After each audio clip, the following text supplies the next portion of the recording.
니고데모라고 하는 사람이 예수님께 밤중에 찾아왔어요. 니고데모는 뭐 하는 사람인가 하면 산헤드린이라고 하는 당시 이스라엘을 다스리는 공회가 있어요. 그러니까 거기는 나라의 그 유력한 인물들이 모여서 종교 재판하고 이스라엘의 문화와 종교에 대하여 정하는 바로 그런 일을 하는 곳이죠. 그러니까 모든 국방과 외교, 이 모든 것은 로마 정부가 가지고 있었고요. 그 지역민의 문화, 교육, 그 다음에 종교나 이런 일들은 각 지역에 각 속해 있는 그 정부가 알아서 하는데, 바로 그와 같은 일을 하는 곳이 이 산헤드린 공회예요. 그곳에서 대표가 대제사장이고요.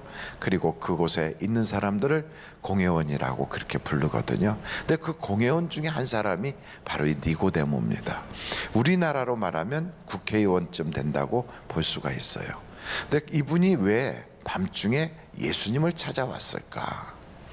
밤중에 예수님을 찾아오게 된 그 배경이 바로 예수님께서 성전에 들어가서 성전을 대청소를 하는 거예요. 거기서 장사하는 사람들 쫓아내고, 그리고 그곳에 비둘기 파는 사람, 돈 바꾸는 사람들을 다 몰아내면서 내 집은 만민이 기도하는 집이라 했는데 왜 도적의 소굴로 만드는가, 그러면서 그 청소를 막 그렇게 교회 오늘날로 말하면 예배당이지만 옛날에 성전이죠. 성전에서 그렇게 한번 소동이 일어났어요. 그러면서 너희가 이 성전을 헐라, 내가 3일 만에 세우리라. 그랬더니 46년이나 걸려서 지어진 성전을 3일 만에 세우겠느냐 하면서 예수님과 언쟁도 생기고 이런 일이 벌어졌을 때, 당시 그 산헤드린 공회의 종교 지도자들의 분위기가 어땠는가 보면, 그 한쪽에서는 대노하고 막 분노를 가지고 있었고요. 또 일부의 그 공회원들은 예수님을 죽이자 이렇게 하고 있었어요. 그러니까 한쪽에서는 막 화가 나서 분노를 일으키고, 한쪽에서는 예수님을 죽이자 이렇게 하는데, 이유는 안식일을 범하는 것뿐 아니라 성전에 대하여 모욕적인 말을 했다, 바로 이거예요. 그런 분위기가 있는 것을 니고데모가 예수님께 와서 중재하기 위해서 온 거예요. 그러니까 예수님한테 찾아온 이유는, 지금 분위기가 이렇게 돌아가니까 당신을 내가 볼 때 하시는 모든 일은 정말 하나님이 아니고서는 할 수 없는 표적이 나타나고 있고, 당신은 하나님이 보내신 분임에 틀림없습니다. 그런데 세상 권력을 보니까 당신을 죽이려고 하니까 타협합시다. 그러니까 이제부터 안식일에 대하여서도 성전에 대해서도 그런 모욕적인 말을 하지 말고, 공회원이나 종교 지도자들이 원하는 방향으로 그렇게 가르치면서 하나님의 기적을 베풀고 그렇게 하면 좋겠다 하는 그런 타협을 하려고 온 거예요. 그래서 니고데모의 말의 내용은 세상 나라에 대한 이야기를 하는 겁니다. 근데 그에 대해서 예수님은 하나님의 나라에 대한 말씀을 하는 거예요. 그러니까 두 사람의 대화가 구체적으로 나와 있지 않지만, 그날 그 이야기는 아주 심각한 이야기였어요. 얼만큼 심각했는가 하면, 예수님께서 모세가 광야에서 뱀을 든 것처럼 인자도 들려야 하리니 하는 말을 할 정도였다는 것은 죽음에 대한 이야기를 한 거거든요. 그만큼 나는 목숨을 이미 걸었다, 이렇게 말씀하는 거예요. 그래서 이 이야기를 하면서 니고데모에 대한 이 내용이 호의적이지 않았다는 것을 보여줍니다. 한번 여러분 이 말씀을 한번 보실까요? 여러분 한번 10절부터 한번 보시겠습니다. 예수께서 3장이에요. 요한복음 3장 10절. 그에게 대답하여 이르시되 너는 이스라엘의 선생으로서 이러한 것들을 알지 못하느냐? 진실로 진실로 내게 이르노니 우리는 아는 것을 말하고 본 것을 증언하노라. 그러나 너희가 우리의 증언을 받지 아니하는도다. 그래서 우리와 너희를 딱 갈라요. 그러니까 니고데모는 너희고요, 예수님과 제자들은 우리라는 거예요. 그러니까 이 두 사람 사이에 중재하러 왔던 니고데모가 전혀 중재의 어떤 결말을 보지 못하고 돌아가게 되는 거지요. 그래서 우리는 이 부분을 보면서 예수님께서 왜 그렇게 하셨을까? 어떤 면에서 보면 조금 양보하고 서로 이렇게 중재를 했으면 아주 그렇게 심각한 십자가를 지는 불상사나 예수님이 핍박을 당하는 어려움은 없었지 않았나, 이런 생각을 할 수도 있단 말이죠. 그런데 예수님은 전혀 달랐어요. 예수님은 왜 이렇게 극단적으로 십자가 지는 얘기까지 하면서 이런 말씀을 하셨는가 하면, 주님이 오신 목적이 바로 거기에 있기 때문에 그렇습니다. 그래서 주님은 오셔서 처음부터 말씀하신 것이 하나님의 나라였어요. 마가복음 1장 한번 찾아보시겠어요? 마가복음 1장 15절 14절부터 15절 한번 보시면 이렇게 말씀하고 있어요. 마가복음 1장에, 그러니까 마가복음 1장이니까 예수님이 복음을 막 시작할 때, 처음 복음을 전하기 시작할 때예요. 그때 14절 보면, 1장 14절에 보면 요한이 잡힌 후, 이제 침례 요한에 대한 거죠. 예수께서 갈릴리에 오셔서 무엇을 전파했다고요? 하나님의 복음을 전파해 이르시되 때가 찼고 뭐가 가까웠으니 하나님의 나라가 가까웠으니 회개하고 복음을 믿으라 하시더라. 그러니까 우리 예수님이 처음 복음 전할 때부터 뭐에 대한 이야기를 하시냐면 세상 지혜를 가리킨 게 아니에요. 이 세상의 이치를 가리킨 게 아니에요. 그러니까 이 세상의 다른 종교들은 세상의 이치를 가리켜요. 이 세상에서 어떻게 해야 지혜롭게 사는지, 품위 있게 사는지, 그런 것들을 가리키고, 그리고 우리가 윤리와 도덕을 어떻게 하는지, 도를 어떻게 닦는지, 이런 걸 가리켜요. 근데 예수님은 아예 처음부터 대화가, 그리고 말씀의 내용이 하나님의 나라예요. 그러니까 하나님의 나라에 대한 말씀만 예수님이 하시는 거예요. 뿐만 아니고 이 성경을 보면 예수님이 죽으셨다가 다시 살아나셨어요. 그걸 부활이라고 그러잖아요. 죽었다가 살아나신 후에 40일 동안을 이 땅에 계셨거든요. 근데 그때 예수님은 무슨 일을 하셨나? 사도행전을 보시면 나와 있어요. 사도행전 1장입니다. 사도행전 1장 3절서부터 한번 보시겠습니까? 사도행전 1장 3절부터 그가 고난받으신 후에 또한 그들에게 확실한 많은 증거로 친히 살아계심을 나타내사 40일 동안 그들에게 보이시며 뭘 말씀하셨어요? 하나님의 나라의 일을 말씀하시니라. 그 예수님은 돌아가셨다 살아나셔서도 하신 일이 하나님 나라에 대한 일을 말씀하세요. 그러니까 누구를 만나든지 우리 예수님의 중심 주제는 딱 하나예요. 하나님 나라예요. 그러니까 하나님 나라는 그러면 어떻게 가느냐? 우리가 그런 생각하잖아요.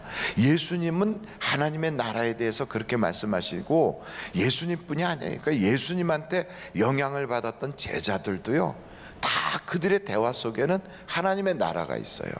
그래서 사도행전을 보면 사도행전 내용도 다 하나님의 나라고요. 사도행전 마지막이 28장이거든요. 여러분 28장을 보십시오. 사도행전 28장을 보시면 그 마지막 절에도 이렇게 말씀하고 있어요. 사도행전 28장 31절이에요. 같이 한번 읽어보실까요? 시작. 하나님의 나라를 전파하며 주 예수 그리스도에 관한 모든 것을 담대하게 거침없이 가르치더라. 그러니까 사도행전 전체 이야기가 결국 하나님의 나라에 대한 이야기예요. 그걸 거침없이 전하더라는 거죠. 우리는 이 세상에 살면서 교회에서 나누는 얘기가 어떤 내용이 주로 교회 생활에 많아요? 하나님의 나라에 대한 겁니까? 아니면 세상에 대한 겁니까? 근데 예수님은 관심이 다 하나님의 나라예요. 오죽하면 기도를 가르쳐 달라 하는 제자들한테도 하나님 나라가 임하게 해달라고 기도하라고 그렇게 가르쳐요. 주의 나라가 이 땅에 임하게 하옵시며 그렇게 가르치잖아요. 그걸 보면 예수님의 마음속에는 하나님 나라로 꽉 차 있어요. 그 하나님 나라는 과연 어떻게 가느냐? 여기 성경을 보니까 하나님 나라는 이런 자만 간대요. 그러면서 요한복음 3장에 그 말씀을 하는 거예요. 여러분 한번 보실까요? 3절입니다. 요한복음 3장 3절. 예수께서 대답하여 이르시되 진실로 진실로 내게 이르노니, 그러니까 꼭 기억하라 이런 뜻이에요. 진실로 진실로 내게 이르노니, 이 말은 예수님께서 이걸 꼭 기억해 이렇게 말씀하는 거예요. 뭐라고 하시면서 그렇게 말씀하냐면, 사람이 거듭나지 아니하면 하나님 나라를 볼 수 없느니라. 그러니까 하나님 나라 들어가는 건커녕 볼 수도 없대요. 어떻게 하지 않으면? 거듭나지 아니하면. 우리는 거듭난다는 걸 교회 다니면서 하도 많이 들어가지고 쉽게 생각해요. 사람이 이 땅에 딱 출생할 때 어머니 뱃속에서 나오잖아요. 그게 육으로 난 거예요. 그래서 육은 육으로 난 거예요. 그러니까 육신으로 난 것은 육이다 그래요. 그러니까 한번 그렇게 처음 났어요. 그것으로 끝이 아니라 사람이 두 번째 또 나야 된다는 거예요. 그 두 번째는 어떻게 나느냐? 두 번째 성경에 보니까 물과 성령으로 나야 된대요. 그것을 영으로 난 것이라는 거예요. 그러니까 영으로 난 것이 영이라는 거예요. 그래야만 하나님 나라를 들어갈 수 있고 하나님 나라를 볼 수 있다는 거예요. 그러니까 여러분 가만히 보십시오. 우리는 어머니 뱃속을 통하여 다 출생해서 여기 앉아 계신 분들이 다 우리는 육신을 가지고 있어요. 육신은 눈에 보이거든요. 다 보이잖아요. 옆에 사람 보면서 안 보인다 이러면 그건 귀신이죠. 근데 보이잖아요 다. 근데 이것은 육으로 난 거니까 이렇게 보여요. 근데 두 번째 나는 것은 났는지 안 났는지 안 보여요. 그러면서 뭐라고 그러면, 바람이 부는 것은 어디서 불어오고 어떻게 하는지 눈에는 안 보인다. 그러나 없는 것이 아니라 바람이 있는 걸 우리가 알지 않니? 그것처럼 바람처럼 보이진 않아도 우리가 알 수 있다. 사람이 육으로 난 것만이 다가 아니라 영으로 나야 된다. 그 영으로 나는 건 어떻게 나는 겁니까? 그랬더니 성경에서 그러잖아요. 물과 성령으로 나야 된다. 저는 여러분들이 물과 성령으로 두 번째 태어나시기를 간절히 바랍니다. 이것을 성령 받았다 이렇게 표현해요. 그래서 교회 다니면 성령 받으라 자꾸 이야기를 하는 겁니다. 그러니까 교회 가서 좋은 말씀 듣고 왔어. 내가 마음이 위로를 받았어. 내가 교회 갔더니 마음이 편안해지더라. 이런 것은 그렇게 중요한 게 아니에요.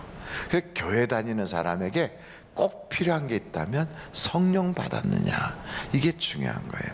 저는 여러분들이 성령으로 충만해지기를 간절히 바랍니다. 그러니까 성령을 받으면 성령의 역사가 나타나요. 그러니까 성령을 받잖아요. 그러면 성령을 통한 은사가 있어요. 그리고 성령을 통한 능력이 나타나요. 그래서 말에 있는 게 아니에요. 나 성령 받았어, 나 성령 받은 것 같아, 이렇게 말은 하면서 성령의 열매도 없고 성령의 능력도 없다면 아닌 거예요. 여러분, 그렇게 성령으로 거듭나는 것은 돈으로 안 돼요. 도리어 부자들이 성령 거듭나기가 더 어려워요. 도리어 죄가 많은 사람들이 이렇게 회개하여 거듭나기는 쉬울 수 있어요. 어린아이처럼 받드는 사람들이 그 성령으로 거듭나기가 쉽대요. 그렇지만 여전히 죄를 계속 지면 그건 성령으로 거듭난 게 아니겠지요. 성령으로 거듭이 나면 사람이 태어나게 되면 자라는 것처럼 영적으로 자꾸 자라요. 그래서 그 사람이 옛날 그 모습이 아니고 점점 새로워지는 거예요. 할렐루야. 그래서 옛날에는 이 사람이 돈 좋아하던 사람인데 지금은 기도하는 거 좋아하고, 옛날에 이 사람이 세상 이야기 하는데 폭 빠져 있던 사람이 어느 때부턴가 하나님 이야기 하는 사람이 되고, 옛날에 이 사람이 자기 자랑만 하던 사람이 어느 때부턴가 예수 자랑하기 시작하고, 어느 땐가 이 사람은 계속 죄에 대하여 빠져있던 사람인데 그게 변해서 완전히 달라진 거지요. 여러분, 이렇게 변하는 것을 성경은 보라, 이전 것은 지나갔으니 새 것이 되었도다 이렇게 표현하고 있어요. 성령으로 거듭나면요 새 것이 돼요. 새 사람이 돼요. 그리고 성령으로 거듭난 사람은 자꾸 말하고 싶어져요. 그래서 그것을 성경은 뭐라고 하냐면 증언한다, 간증한다 그래요. 그걸 보면서 그래, 하나님 만나고 성령 받으면 자연스럽게 증인이 되는 거야. 여러분, 하나님을 만나고 성령이 우리에게 임하시잖아요. 그러면 우리에게서 어둠이 사라지고요, 축복이 우리에게서 이렇게 흘러가는 거예요. 그래서 가정도, 우리의 생활 터전도 그냥 억눌리고 안 된다는 생각, 부정적인 생각이 꽉 차 있고, 나는 인생이 왜 이렇게 힘든가, 고독한가, 내 인생은 왜 이렇게 역경이 많은가, 이런 것으로 막 억압됐던 것이 확 풀어지면서 축복이 흘러 넘쳐요. 그래서 하나님 나라가 확장되는 거예요. 여러분, 그러면 마귀가 그냥 가만히 있을까요? 아니면 공격할까요? 공격해요. 마귀가 성령 받은 사람들, 교회 다니는 사람들을 그냥 공격해. 우는 사자처럼 먹으려고 그래요. 그래서 우리가 깨어 있어야 돼요. 혹시 여러분 그 독거미를 잡는 벌을 보신 적 있어요? 못 보셨죠? 저도 직접은 못 봤어요. 그 벌 이름이 데모벌이라고 그래요. 데모벌. 혹시 나중에 인터넷 딱 찾아서 데모벌 이렇게 찾아보면 그 우리나라도 있어요. 이 데모벌이 어떻게 하냐면 벌이에요, 벌. 이 벌이 뭐만 노리냐면 독거미만 노려요. 쥐 날아가다가 독거미가 있으면 딱 공격을 해요, 독거미를. 그래서 독거미한테 침을 한 방 빡 놔준대요. 독거미도 그 벌을 잡으려고, 여러분 거미가 거미줄 쳐놓고 벌 잡고 나비 잡고 막 이런 거 벌레 잡는 거 아니겠어요? 근데 이 독거미가요, 그 벌만 나타나면 아주 막 꼼짝을 못 한대요. 근데 이 벌이 독거미 가슴판에다가 팍 침을 한 방 놓으면 그냥 마비가 된대요. 마비가 되면 그 독거미 속에다가 알을 하나 딱 낳는대요. 그럼 마비된 상태에서 그 독거미 속에 그 벌이 애벌레가 돼서 속에서 자라는 거예요. 그러면서 그 독거미를 먹고 큰 거예요. 근데 죽지 않은 상태에서 애벌레 먹이가 되는 거예요. 얼마나 무시무시해요.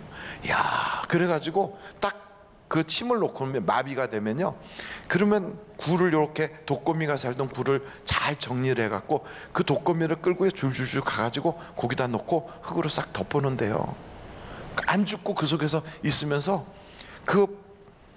저 데모벌에 애벌레가 자라는 숙주가 되는 거래요. 무시무시하잖아요. 산채로. 그것을 우리는 뭐라 그래요? 살았으나 실상은 죽은 것이잖아요. 우리도 똑같아요. 예수 믿는 우리에게도요, 살았으나 하나님의 영적인 감흥도 없고, 예배의 기쁨도 없고, 기도의 능력도 상실하고, 교회 다니는 게 종교성만 있어서 형식만 갖추고 있으면 살았으나 본질은 죽은 거예요. 여러분, 요한계시록 3장을 한번 찾아보세요. 계시록 3장이에요.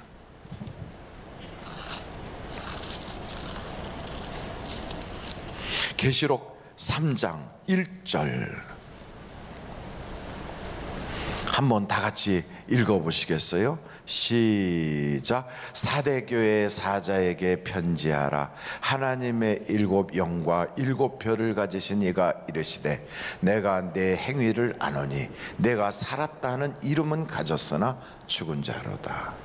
여러분, 교회 성도들에게 편지를 보내는데 겉모습은 살은 것 같아요. 겉모습은 교인같이 보여요. 근데 실제는 죽었단 말이죠. 병원에 가서 이렇게 보면 중환자실에요, 누워 있어요. 숨도 쉬어요. 산소호흡기 껴놔가지고 숨도 쉬어요. 근데 두 종류가 있어요. 의식불명인 사람하고 뇌사상태인 사람. 뇌사상태인 사람은 살았으나 실상은 죽은 자예요. 그건 점점 죽어가요. 근데 의식불명은 언젠가 깨어날 가능성이 있는 거예요. 저는 성도들 중에 그 두 가지가 있다고 봐요. 의식불명인 사람하고 살았으나 실상은 죽은 자와 같은 자. 아무리 막 그냥 보호자가 안타깝고 막 가슴을 치고 애를 써도요, 뇌사 상태에 있는 사람은 살아나지 않아요. 그런데 그렇게 의식불명 상태가 있어 산소호흡기 끼고 있어도요, 뇌사 상태가 아니고 의식불명인 사람은 언젠가는 깨어나게 돼 있어요. 그러니까 그걸 기다리는 거예요. 목사인 입장에서 저는요, 교인들이 어떤 사람은 예배에 큰 감정도 없어요. 예배를 드리는 기대도 안 해요. 기도도 안 해요. 교회를 그냥 다녀요. 그리고 가끔씩 빠져요. 그리고 무슨 이야기를 해도 거기에 반응도 없어요. 그거 보면 막 안타까워요. 너무너무 안타까워요. 목사가 그렇게 해서 막 여러분들이 그렇게 된다고 해서 목사가 좋을 일은 없잖아요. 그렇다고 제 생활에 무슨 변화가 생기겠어요? 아니면 제가 무슨 하나님의 은혜를 더 받겠습니까? 잘 되라고 하는 거는 똑같거든요. 그런데 반응이 없잖아요. 그럼 막 가슴이 아파요. 보호자의 심정인 것 같아요. 제발 좀 일어나라. 어떤 사람은 그렇게 누워 있으면요, 그냥 약으로 의지해서 그 몸 신체만 이렇게 하는 거지 음식도 못 먹어요. 그런데 건강이 회복되면 그때부터 배가 고픔을 알고 식욕이 있어서 막 퍼먹어요. 똑같아요. 건강해지면 하나님의 말씀을 막 사모해요. 그리고 기도를 해요. 자기 발로 막 뛰어다니면서 봉사해요. 그런데 그러지 않고 살았다는 모습은 있지만 그렇게 쓰러져 있는 사람은요, 아무것도 하지 않아요. 주사기 가지고 꾹 눌러서 그렇게 부드러운 음식이나 여기 목구멍 구멍 뚫어서 넣어주고 그렇게 해서 겨우 연명을 해요. 여러분, 저는 교회 다니는 사람이라면 그렇게 살았으면 안 돼요. 하나님 앞에서 근심을 시키는, 성령을 걱정 끼치는 자가 아니라 정말 막 예배의 감동, 기도의 능력, 생활 속에 하나님의 주신 축복이 막 흘러넘쳐가는 영의 사람이 됐으면 좋겠어요. 그러니까 영의 사람은, 성령의 사람은요, 그냥 있을 수가 없어요. 영향력이 끼치게 돼 있어요. 빛을 발하게 돼 있어요. 맛을 내게 되어 있어요. 그리스도의 향기가 바라게 돼 있어요. 그래서 그런 사람들은요, 어느 곳에 가든지 그를 통하여 주변 사람들이 덩달아 복을 받아요. 축복의 통로가 되는 거예요. 이게 바로 영의 사람이거든요. 성령으로 거듭난 사람이거든요. 뿐만 아니고 기도하면 응답이 있고요, 이런 사람들은 가만히 있질 않아요. 하나님의 나라가 그를 통하여 확장되어 나가는 거예요. 살아있으니까. 이게 바로 영의 사람이에요. 이 영의 사람은 어떤 장애가 있어도요, 빛을 발하라, 막 빛이 발해져요. 그런 사람들은요, 장애가 있어도 거기에 주춤거리지 않고 막 무한도전하는 거예요. 저는 여러분들이 여러분을 통하여 막 빛이 발해지기를 간절히 바랍니다. 어두운 집구석에 딱 들어가도요, 그 사람이 성령의 사람이 되면 집안이 바뀌기 시작하는 거예요. 변화가 오기 시작하는 거예요. 여러분, 살인자였던 모세가 떨기나무의 불 하나만 딱 만났어도 인생이 달라져요. 하나님의 음성을 듣고 나서는 그가 갈 길이 밝게 알게 되는 거예요. 성령이 내게 오셨는데, 내가 하나님이 내 속에 계시는데, 그 성령님이 나를 통하여 하나님의 나라를 이루어 가시는데 어떻게 내게서 하나님의 나라의 모습이 나타나질 않고 어둠의 나라, 세상 나라처럼 사냐고요. 도저히 불가능한 거지요. 성령 받으면 달라집니다. 성령 받으면 꿈이 달라져요. 성령 받으면 인생에 추구하는 목표가 달라져요. 성령 받으면 말이 바뀌어요. 성령 받으면 그의 삶의 생활이 달라져요. 그래서 이전 것은 지나갔으니 보라 새 것이 되었도다 그래요. 성령 받은 사람들에 의해서 로마의 나라가 바뀌어요. 성령 받은 그 사람들에 의해서 대한민국이 바뀌어요. 성령 받은 사람에 의해서 가정이 바뀌어요. 우리나라의 악습이 떠나가고요, 우리나라의 모든 구습과 어둠의 그 모든 문화가 사라져요. 여러분, 그런데도 예수를 믿는다고 교회를 다니면서도 여전히 그냥 절망에 꽉 눌려있고 안 된다는 생각에, 부정적 생각에 꽉 사로잡혀 갖고 그냥 꽉 종살이 하듯이 눌려있다면 그는 살았으나 실상은 죽은 자라고요. 어떻게 해야 되겠어요? 성령 충만 받아야 돼요. 성령 충만 받아야 돼요. 그래서 여러분, 성령 충만 받지 않으면 마귀가 우는 사자처럼 우리를 삼킨다고요. 그 대모벌이 검이라도 공격하는 것처럼 악한 사단 마귀가 믿는 자라도 한 명이라도 더 쓰러뜨리려고 공격한다고요. 그래서 어떻게 해야 돼요? 깨어 기도해야 돼요. 기도 충만 받아야 돼요. 감사 충만해야 돼요. 말씀 충만해야 돼요. 그래서 성령 충만을 유지할 수 있어요. 그렇게 되면 남들이 볼 때는 그 사람이 소망이 없는 사람이었던 사람인데 어느 때부터인가 말하는 게 소망이 생기고 꿈이 달라지고 모습이 바뀌고요, 그 사람의 행태가 달라져요. 성령 충만하지 않으면 목사를 만나도요 가슴은 답답해. 말을 들어보면 아주 땅으로 그냥 바늘로 땅 파는 것 같아요. 성령 충만하지 않은 사람 만나면 함께 앉았으면요 그냥 어둠이 꽉 눌려요. 근데 성령 충만한 사람 만나면 함께 앉으면 막 밝아져요. 마음에 소망이 넘쳐요. 하나님의 역사가 막 일어날 것처럼 믿음이 생겨요. 이게 바로 예수 그리스도께서 성령을 통하여 우리에게 주시는 능력이에요. 저는 여러분들이 그 능력 받으셔서 정말 여러분이 가는 곳마다 빛이 있고, 가는 곳마다 무한도전이 생기고, 가는 곳마다 하나님이 역사하시는데 안 될 일이 뭐가 있느냐라고 말하면서 하나님을 통하여 여러분의 모든 장애를 뛰어넘는 간증자가 되실 걸 저는 믿습니다.